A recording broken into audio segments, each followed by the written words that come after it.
Tingnan mo naman. Sige pa. Sige pa. Sasapa na lang, gano'n eh. Susupot na.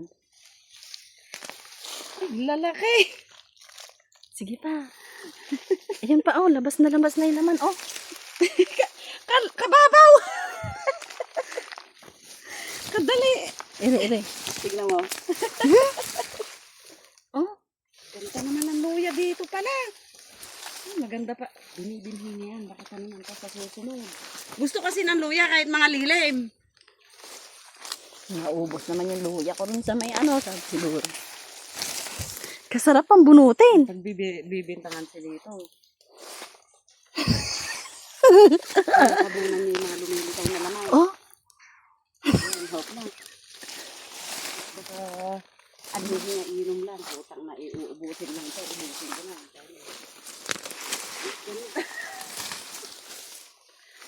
Saan kayo galing? Sabi ni, nag-ani kami ng luya. May tanim pala kayong luya. Tanim ni tatay. Ito ba nanay sungsong? Hindi ay. Masarap yung gabing yan. Siniguya. Ay yung makunat. Hindi na natin madadala yan.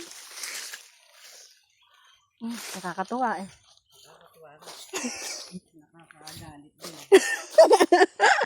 At tingnan mo, hindi nga binabawasan.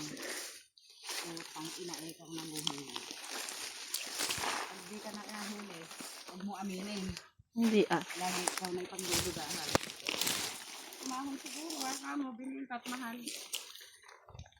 Siguro 2 ganito eh. Kulang 1 kilo na. Iuwi na kaya natin ganyan. Ito, nakahaba lang sa daan. Alaman. Bibinhiin to kaya hindi inaano. Ayos na yan? Ayos na. Hindi na madadala. Ito, nakaharang. Kasapa natin himayin Oo. para malinis. Jaran!